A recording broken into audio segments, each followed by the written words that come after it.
आपका परिचय। मैं डॉक्टर राजेश तुलसीराम जी बघेल, मैं फिजिशियन हूँ, एमडी मेडिसिन हूँ जी और इस हॉस्पिटल का संचालक हूँ, डायरेक्टर हूँ। जी। राजेश सर, आप मुझे बताइए कि आज डॉक्टर्स डे है। डॉक्टर एक बहुत ही नोबल ऐसा प्रोफेशन है।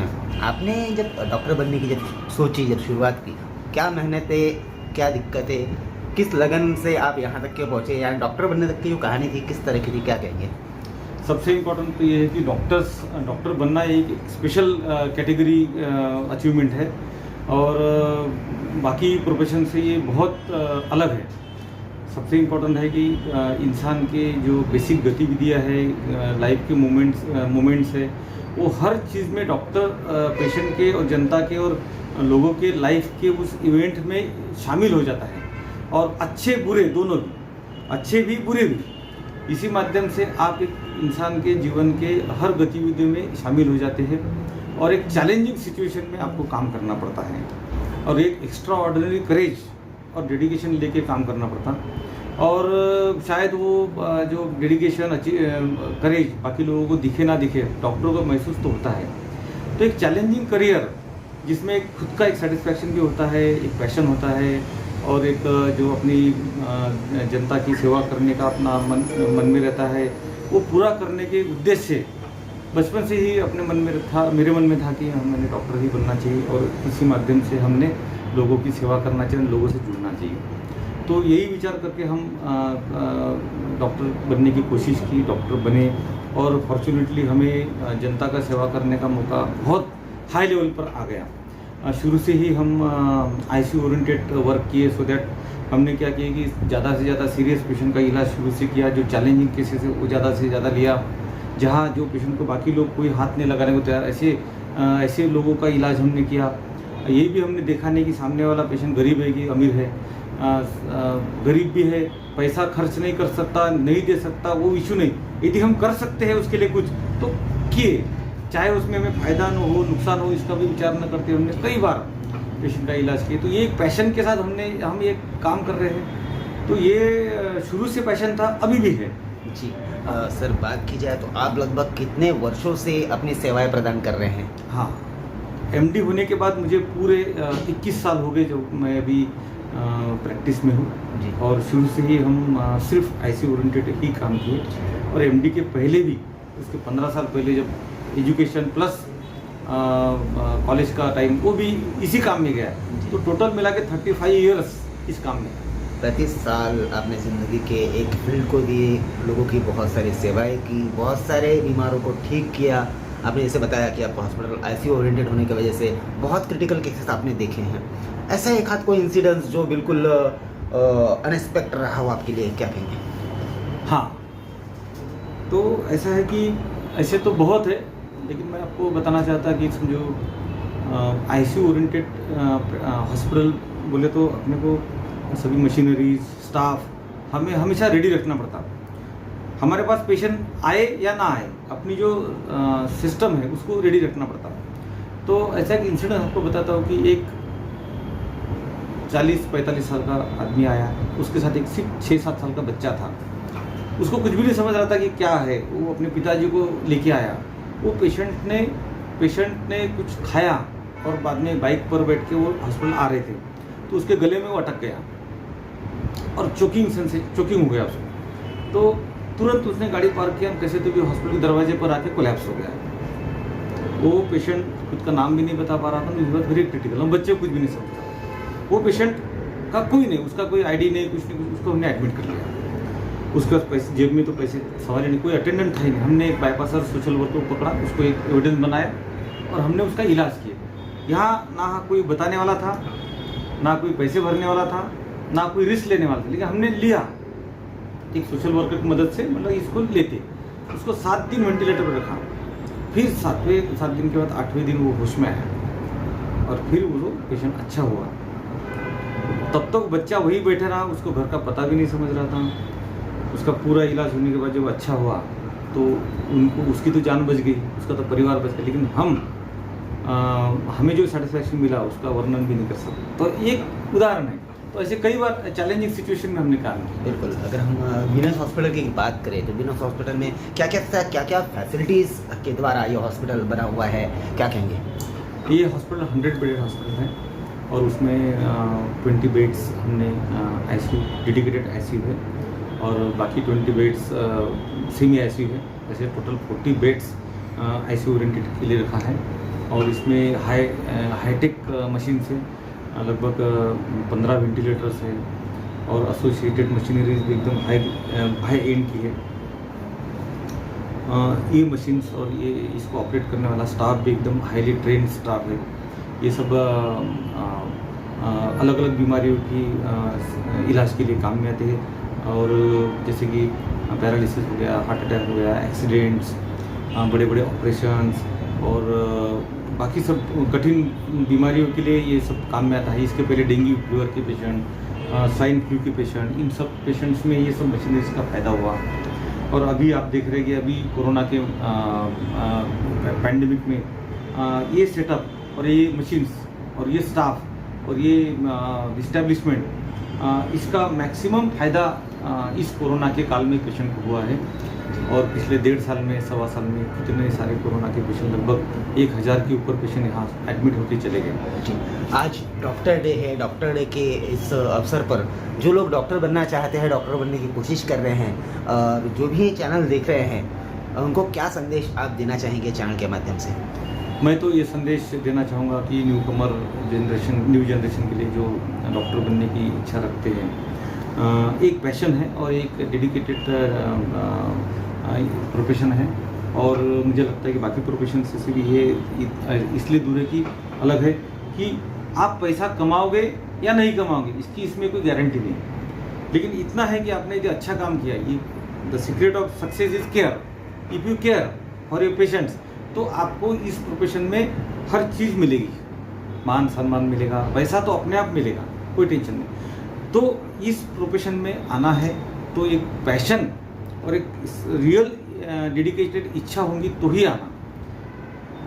पेशेंट की सेवा करना है, एक चैलेंजिंग प्रोफेशन है। यदि रियल सेंस में आपके बच्चों के मन में होगा तो ज़रूर आना। और ये अभी बहुत चैलेंजिंग हो गया है प्रोफेशन, तो इसमें जो टैलेंटेड बच्चे हैं उन्होंने ज़रूर मेहनत करना चाहिए और ऐसे बच्चों को बढ़ावा भी देना चाहिए और डेडिकेटेड डॉक्टर्स को समाज ने भी सपोर्ट करना चाहिए और सबका हौसला भी बढ़ाना चाहिए। ऐसे। Thank you sir, thank you. वो मटर निकालना भी नहीं है। सर आपका परिचय? मैं डॉक्टर सोपान वाली जी यहाँ पे वीनस क्रिटिकल केयर हॉस्पिटल में चीफ मेडिकल ऑफिसर। जी, सोपान सर आप मुझे बताइए कि आप डॉक्टर हैं, डॉक्टर बनने की जो कहानी थी, जो शुरुआत थी, कहाँ से हुई, क्यों ऐसा लगा आपको कि आपने डॉक्टर ही बनना चाहिए? देखिए ऐसा है, शुरू से ही मुझे एक चीज़ का बड़ा इंटरेस्ट रहा है। क्रिटिकल पेशेंट्स, जो पेशेंट बहुत ज़्यादा सीरियस होते हैं, ऐसे पेशेंट लोगों का ट्रीटमेंट करना और ऐसे पेशेंट को ठीक करना, वो पेशेंट जब ठीक होने के बाद घर जाते हैं तो वो सेटिस्फैक्शन उनके चेहरे पे देखना, ये जो चीज़ है ये शुरू से ही मुझे अट्रैक्ट करती रही है। तो शुरू से ही मेरा डॉक्टर बनना और स्पेशली क्रिटिकल केयर में आईसीयू में ही काम करना, ये मेरा दिमाग में तभी से फीड हो चुका था। इसीलिए फिर डॉक्टर भी बना और मैंने मोस्टली मेरा जो काम है वो सब आईसीयू से रिलेटेड ही रहता है, तो इसलिए मैं आईसीयू में ही ज़्यादा रहता हूँ। आईसीयू के सभी सीरियस पेशेंट्स को देखता हूँ, सीरियस पेशेंट की केयर करता हूँ और वही मेरा एक पैशन भी है। जैसे आपने कहा कि आप आईसीयू में रहते हैं और सीरियस पेशेंट ही देखते हैं। सीरियस हालात जो है अभी बहुत ज़्यादा देखने में आ रहे हैं। मार्च 22 के बाद से कोरोना के पेशेंट भारत में मिलना शुरू हुए। आज स्थिति ऐसी गंभीर है कि नागपुर में बहुत सारे पेशेंट हैं, ऐसे भी पेशेंट हैं जिनको बेड तक नहीं मिल रहे, लेकिन वीनस हॉस्पिटल में यहाँ बेड अवेलेबल करके एक फुल प्रूफ ट्रीटमेंट दी जा रही है, क्या कहेंगे? ये जो कोविड पैंडेमिक पूरी दुनिया में भी फैल चुका है, पूरी दुनिया पूरी परेशान है, भारत देश भी परेशान है, नागपुर में भी हालत बहुत अच्छा नहीं है, बहुत ख़राब है।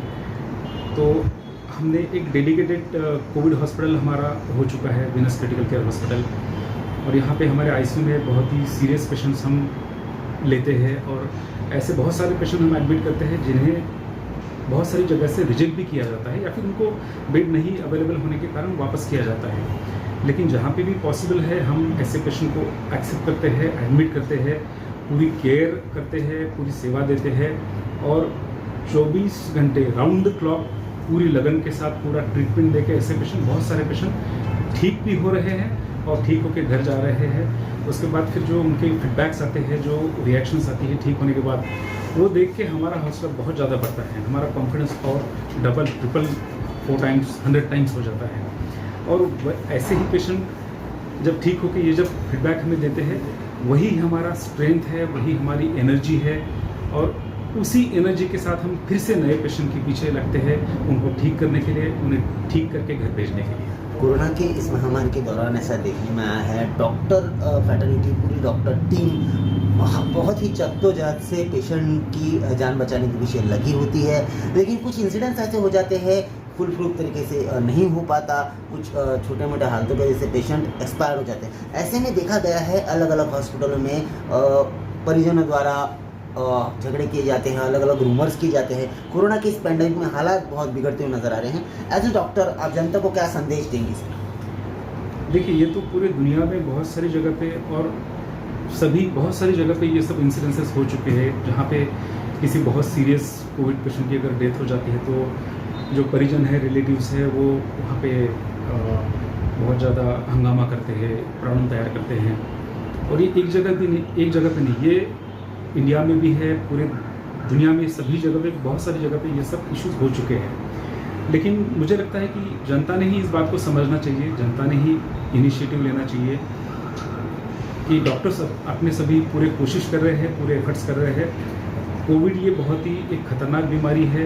जब लंग्स आपके बहुत ज़्यादा डैमेज हो जाते हैं तो कुछ सीरियस पेशेंट का बचना लगभग इम्पॉसिबल, नामुमकिन हो जाता है। तो ऐसे वक्त अगर पेशेंट की डेथ हो जाती है तो रिलेटिव्स, जनता, इन्होंने इस चीज़ को समझ लेना चाहिए कि ये सीरियस कंडीशन थी, डॉक्टर ने अपनी कोशिश की, अपना पेशेंट नहीं बच पाया, उस चीज़ को समझना ज़रूरी है। ऐसे कंडीशन में उस हॉस्पिटल में कुछ प्रॉब्लम तैयार करना या फिर उसके सोसाइटी में कुछ ऐसे डॉक्टर्स का या फिर ऐसे हॉस्पिटल के बारे में कुछ नेगेटिव चीज़ें फैलाना, ये अच्छी बात नहीं है। इससे डॉक्टर्स का मोरल्स कभी कभी डाउन होता है, बाकी हॉस्पिटल के डॉक्टर्स फिर और अलर्ट हो जाते हैं और इससे अल्टीमेटली कहीं ना कहीं डॉक्टर्स में ये एक फियर भी थोड़ा बहुत हो जाता है कि बहुत ज़्यादा क्रिटिकल पेशेंट है, उसको लेना चाहिए या नहीं। अगर जनता सपोर्ट करे, अगर पूरी तरह से डॉक्टर्स को सपोर्ट करे, हॉस्पिटल को सपोर्ट करे, तो मुझे तो लगता है कि हर सीरियस पेशेंट को कोई ना कोई डॉक्टर ज़रूर कहीं ना कहीं एक्सेप्ट करेगा, ज़रूर पूरी कोशिश करेगा, पूरी ट्रीटमेंट देगा और बहुत हद तक ये मुमकिन है कि ऐसे सीरियस पेशेंट भी अच्छी तरह से ठीक होकर निकल जाए। डॉक्टर डे है आज डॉक्टर डे है। डॉक्टर डे के स्पेशल आप जितने भी ऐसे न्यू कमर हैं जो डॉक्टर बनना चाहते हैं या ऐसे जो पेशेंट है जो डॉक्टरों की मदद की वजह से ठीक होकर अपनी लाइफ जी रहे हैं, इनको क्या संदेश आप देंगे? मैं तो एक ही मैसेज दूंगा कि जिसे भी ऐसा लगता है, ये फीलिंग है कि मुझे सोसाइटी के लिए या फिर जनता के लिए कुछ करना है, I think this is the best medium, this is the best way. एक डॉक्टर बन के आप सिर्फ किसी मरीज की जान नहीं बचा रहे हो, आप समाज में एक ये भी मैसेज आप दे रहे हो कि आप अपने एफर्ट्स के साथ, आप एफर्ट्स लेके किसी की जान भी बचा रहे हो, किसी की फैमिली बचा रहे हो, अपने शहर को बचा रहे हो, अपने देश को बचा रहे हो। और एक व्यक्ति की हम जान जब बचाते हैं तो हम अपने देश को, अपने समाज को, अपने शहर को आप सुरक्षित कर रहे हो। तो ये जज्बा अगर ये फीलिंग अगर किसी न्यू कमर्स में, नए जनरेशन में अगर है, तो डेफिनेटली जिसको लगता है कि ये इस टाइप का सोशल वर्क, इस टाइप का सोशल एक्टिविटी अगर आप करना चाहते हैं तो आपको और कोई फील्ड चूज़ करने की ज़रूरत नहीं है। आप डॉक्टर बनिए, एक अच्छे डॉक्टर बनिए, एक डेडिकेशन के साथ काम करिए। आप बहुत अच्छा काम अपने समाज के लिए, अपने देश के लिए कर रहे हो। Thank you sir. सर आपका परिचय? मैं डॉक्टर भूपेंद्र लवात्रे जी। बेसिकली मैं होम्योपैथिक कंसल्टेंट हूँ, तो साथ में एमए साइकोलॉजी की है, क्लिनिकल साइकोलॉजी। सर, डॉक्टर बनने की जो जर्नी है हर एक की अलग अलग तरह की होती है, आपकी भी कुछ अलग तरह की है, क्या कहेंगे आपकी लाइफ जर्नी के बारे में? एक्चुअली मैं स्पोर्ट्स में ज़्यादा इंटरेस्टेड था। 96-97 में मैं महाराष्ट्र खेल चुका हूँ जूडो में, मैं उसी में आगे बढ़ना चाहता था। एक फ्रेंड मिला जो सेवाग्राम में MBBS कर रहा था, उसने बोला यार तुम होम्योपैथी का डाल दे फॉर्म। मैं बोला यार मैं नहीं करता, मुझे डॉक्टर बनने की इच्छा नहीं। बोले मुंबई में एडमिशन होगी तो जा। तो मैंने सोचा चलो मुंबई इसी बहाने घूम के आते हैं। ये सोच के मैं फॉर्म भरने गया and it was the last day कि फॉर्म भरना था। और नागपुर में 97 में ये कर्फ्यू लगा हुआ था। तो भीम चौक से चक्करदरा एडमिशन फॉर्म हाथ में लेके पैदल पैदल वहाँ पे गया था फॉर्म भरने के लिए, और वहाँ से पैदल वापस आया था। आफ्टर दैट एडमिशन भी हो गई। घुसने के बाद में पता चला कि पैथी बहुत अच्छी है, हमने इसमें काम करना चाहिए। और डेडिकेटली बहुत अच्छा जर्नी गया, साथ में स्पोर्ट्स भी चलते गया और खेल कूद करते करते पढ़ाई भी कर ली। आज लगभग कितने साल हो गए हैं आपको, कितने सालों से आप अपनी सेवाएं दे रहे हैं? 2004 से मैंने प्रैक्टिस चालू की है, आज लगभग 15 साल हो गए। इस 15 सालों में आपने बहुत सारे पेशेंट्स का इलाज किया, बहुत सारे अप एंड डाउन्स भी आपने देखे होंगे। अभी जैसी आज कोरोना की महामारी चल रही है, दिल में होता है हर पेशेंट का अच्छा करना, लेकिन हर बार उस तरह का नहीं हो सकता, नहीं हो पाता। ऐसे में जो डॉक्टर और पेशेंट के बीच का एक जो बिलीव है उसको बनाए रखने के लिए क्या संदेश आप देंगे चैनल के माध्यम से? मोस्ट ऑफ द टाइम मेरा तो बिलीव ये है एज अ साइकोलॉजिस्ट कि अधिकतर पेशेंट फेथ से सुधरते हैं। अगर पेशेंट का फेथ आप पे और पैथी पे बहुत अच्छा है तो वो बहुत जल्दी रिकवर कर जाते हैं। और जहाँ पे भी अगर उनको फेथ नहीं है तो ऐसे पेशेंट रिपीटेडली डॉक्टर्स ही चेंज करते रहते हैं। एक्चुअली फेथ उनके अंदर ही नहीं होता, और जिसको डॉक्टर पे फेथ है वो उसका फैमिली डॉक्टर बन जाता है और ता जिंदगी वो उसी डॉक्टर के पास में प्रैक्टिस करता है, यानी इलाज करने जाता है। आपने देखा होगा बहुत लोग वही डॉक्टर के पास जाऊँगा तो ही सुधरूंगा, यही बोलते हैं। एंड दैट्स द डेडिकेशन और वो फेथ है जो ये दोनों को मिला के रखता है और इलाज होता है। जी, आज मीनस हॉस्पिटल में कोरोना के बहुत से मरीज़ हैं जो फेथ के कारण यहाँ जुड़े हुए हैं, यहाँ अपना इलाज करा रहे हैं। बहुत से ऐसे पेशेंट हैं जो सिर्फ फेथ के कारण यहाँ से ठीक होके भी जा चुके हैं, है ना? तो ये जो फेथ है इसके बारे में जो जनता है उनको क्या एक आप बताएंगे, क्या संदेश देंगे? फेथ सबसे पहले खुद पे कि हम जहाँ जा रहे हैं वो सही जगह है और वहीं पे हमारा इलाज होगा। ये फेथ लेके जो आता है वो सही में सुधरता है। और फेथ डॉक्टर पे, मेडिसिन पे, हर चीज़ पे रखना पड़ता है। हर एक की बॉडी सारी की नहीं होती है। एक मेडिसिन किसी को एक दिन में सुधारेगी तो किसी को 3 दिन के बाद में सुधारेगी। वो डिपेंड उनकी बॉडी होती है कि वो उस मेडिसिन को कैसा रिएक्ट कर रहा है। तो मुझे अगर 2 दिन ज़्यादा लग रहा है तो डॉक्टर ख़राब नहीं होता है, इनकी बॉडी का वो सिस्टम होता है जो उस मेडिसिन को रिएक्ट करता है। तो अगर लेट होता है तो चलता है, लेकिन इलाज ज़रूर होता है और पेशेंट सुधरता ज़रूर है। Thank you.